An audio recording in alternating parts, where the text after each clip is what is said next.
It is often discussed what gold will be like tomorrow, and we often talk about how gold has performed over the past. But what about here and now? I'm going to give you 9 reasons why gold is the best store of value in the present time. Let's explore!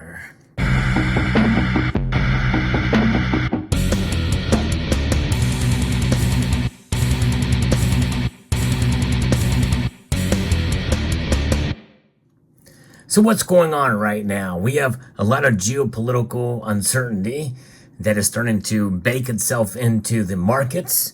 And we also have a dollar that is losing value by the day. In fact, as I record this video, inflation is sitting at 3.7% year over year. That's almost double what the Federal Reserve's target is. What is their target? Their target is for the dollar to lose by 2% year over year. So let that settle in for a moment, because every time you hold on to one of these dollars, and by the way, I'm an advocate of holding on to dollars, especially in the physical form, you are still losing. You are still losing, even when there's no, quote, inflation. But folks, since the Federal Reserve Act of December of 1913, there has always been inflation. There's always been a losing proposition holding on to dollars unless you have a savings rate, interest rate that is above that inflation level. Right now, those are few and far between. Some of even the money markets are well below the inflation level at this point. And every time there's inflation, it is like a tax on you. And that is caused by 2 things. Number one, the Federal Reserve and its policies that have created problems that only they seem to be the only ones to be able to fix. And number 2, and exacerbating all that, is deficit spending that is adding to the national debt, which creates another problem, which is essentially a Ponzi scheme against you, the American taxpayer, and by extension, everybody else around the world who uses the dollar. About 58% of the world uses the dollar for transactions and as foreign currency reserves. We're all being scammed, essentially. It's no wonder why there's this de-dollarization effort. That's one of the things that's happening in the here and the now that makes the case for gold for being a stable store of value right now. It's a store of value against what we're seeing right now, and it is doing exactly what it has been designed to do. And who's designed the gold? Well, God.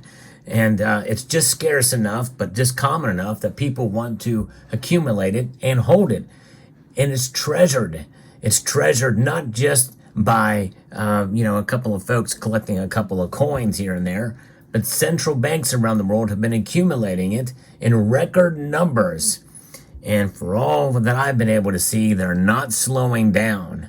In fact, in April of 2019, the Bank of International Settlements noted it as a Tier 1 asset, upgraded from a Tier 3. You've heard me talk about that time and time again. But hey, folks, that's the past. Look at the price of gold right now. Even with it taking a dip, at least as of the recording of this video, it's doing pretty good, I would say, over the past 10 years or so, and obviously over the form of throughout history, it's done very well. It's keeping up with inflation. It's outperformed even some stock indices, and so that is quite telling about gold. Gold is something that if you hold it and buy it and hold it, you're going to, protect your wealth. That's what it is. It's about wealth preservation. And so I'm going to give you these top 9 reasons, especially when we take into account what are some of the other, quote, safe options out there. Well, it's usually treasuries, T-bills, money markets, and I've got a money market that's actually lost a little bit. When we take a look and see what's going on with these 9 things, yes, it's no question, especially with what's going on around the world and all these nations holding it. I'm going to talk about the first reason that the U.S. government cannot repay its debt. It's impossible at this point. There's no way to do it unless they default or reset or a combination of both. And usually one will follow the other. And then what is on the other end of that? A new system where you will have great confidence in. When I say you, I'm talking about the general public. And usually it's going to be in regards to something where they can just adjust economic indications or factors on the fly through a central bank digital currency. They can control spending or they can encourage spending. And both of those things are very scary to think about when it comes to us, because they say, well, these digital dollars and a central bank digital currency, well, yes, you will be able to have access to this money. We'll put it into your account for the money you earn or what have you, but you got to spend it at this time. And if you follow these guidelines from environmental social governance, and some of them may be governance, which may seem apolitical, but nonetheless, there's politics and everything that the government does. Well, you will be akin to that, and you will have to spend that money at a certain time, or they may take it away from you if you don't follow some of their guidance. But the government can't repay its debt. That's the first reason. The second one is that it's not going to be sort of a building upon the first, is that this thing will essentially be a part of a greater scheme, and that is this central bank digital currency, where you will have less control over your money, your dollars. Tracking, following it around, being followed around digitally is something that many people will make the argument is already happening. And yes, to some extent it is upon commercial entities. But then it will be essentially sanctioned and part of the actual government itself through the quasi-private institution known as the Federal Reserve. And already right now, the implementation of FedNow is providing the framework for that, the rail system for the CBDC train that is coming. And the third reason is that this debt that cannot be repaid will continue to grow at an accelerating pace because of deficit spending. And that deficit spending is going to continue. And again, that is essentially the Ponzi scheme that is working against us. And it's going to make things like Enron and WorldCom and all these other things that were turned out to be kind of scams, and Bernie Madoff, look like child's play when it comes down to it. And what's the fourth reason? Well, there's a lot of countries that are starting to declare independence from the dollar, or trying their best. It's a very slow roll into that kind of activity, as you've heard me talk about before on this channel. But de-dollarization is something that is occurring. It's happening, and we're seeing it. In fact, one thing that I will say is that there was a time not too long ago when well over 60% of all transactions around the world were either done in dollars and or in foreign exchanges. Now it's about 58%. And so we're starting to see the chipping away of the dollar's hegemony. And that is something that will likely continue. Another very good reason, because as the less that the world has faith in the dollar, which means the more that there's only one place to go for the ultimate stability. And folks, I think that's gold. Silver, I think, is good too. Don't make any mistake about it. But gold has proven itself to be a more stable store of value than silver at this point in time. Now, the fifth reason is that the government really doesn't have any more room to go in terms of what they're doing in order to make their promises to their constituents, to us, especially the way we continually vote. We just had an election where there's been overwhelming success in these elections by Democrats. And no matter what your political persuasion is, even if you are a Democrat, well, the Democrats are for more spending and for bigger government. That means that the appetite for more spending is on the table by the American population, at least according to the election results that we are seeing. I have to stipulate that. That's according to the election results that we've been seeing as of late. So that is something that is going to continue. And by extension of that, we also have the Federal Reserve. Now they're stuck between a rock and another rock, which is just as hard as the rock that they're stuck against. They've got nowhere to move in terms of interest rates. If they raise interest rates anymore, that means that the fragile economy could come crashing down. So we're kind of stuck there. And gold's price is maintaining around where it has been, close to $2,000 an ounce, even amidst that. So therefore, when we start to see the economy teeter and we start to see it kind of move back down or move into a recessionary period, which many people think we're on the cusp of, and then we're going to see interest rates being cut, a pivot by the Federal Reserve, folks, that it means you're going to be very happy that you've accumulated and held on to your gold, because I think we'll see prices rise. As to how much, I don't know. But make no mistake, that means that the dollar strength will probably fall at that point in time. And we have that.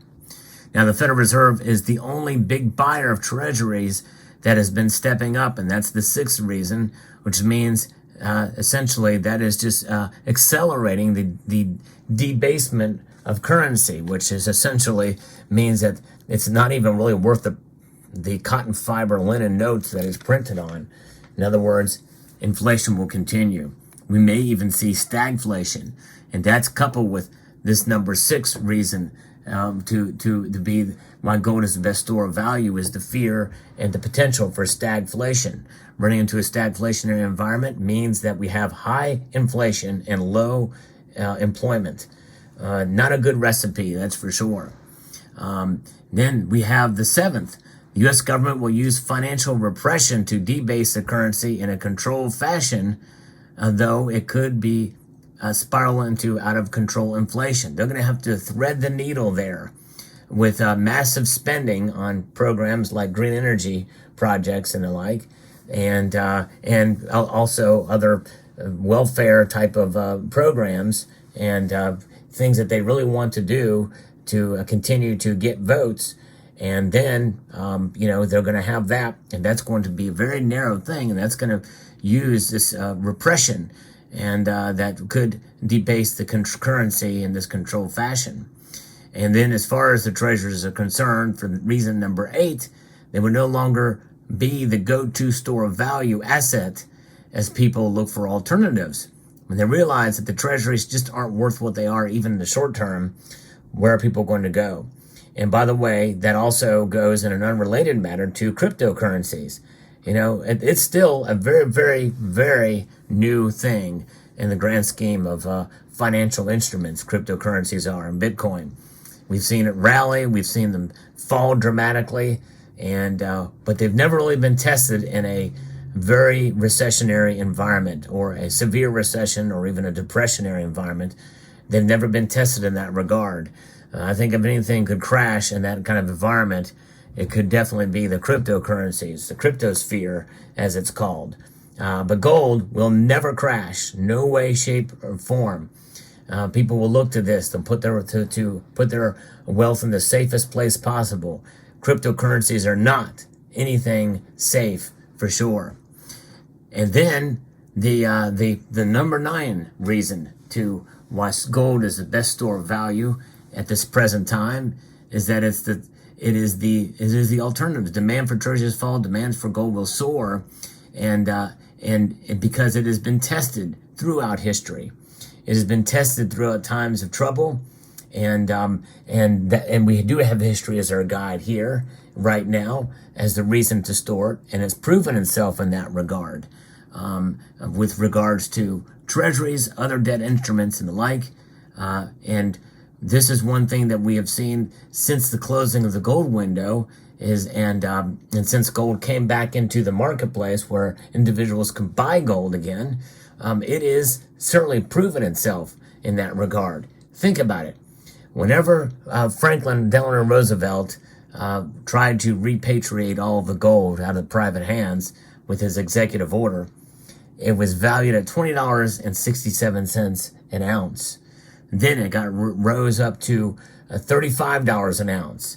And then on the books of on the official books right now, it's valued at $42.22. In the open market, immediately it shot up hundreds of dollars in price once it was allowed to be sold in private hands in 1974. Now look where it is now. It's almost $2,000 an ounce. And though that's not the record high in real dollars, it is near the record high in nominal dollars. But in real dollars, according to its 1980 high, gold should be about $3,000. But keep in mind that was an anomaly. But nonetheless, gold, the ultimate stable store of value, and that is something that will not change. But right now, we can make the best case for it, given what's going on right now, considering what we're seeing in regards to treasuries, in regards to bonds, in regards to inflation, and what's going on with the mood of the nation and everything else. Gold, it's where it's at. And I hope you found this video informative, insightful, and educational. I would like to extend a multitude of gratitude to each and every one of you for taking the time to watch. And I want to encourage you to please rate, share, comment, and subscribe.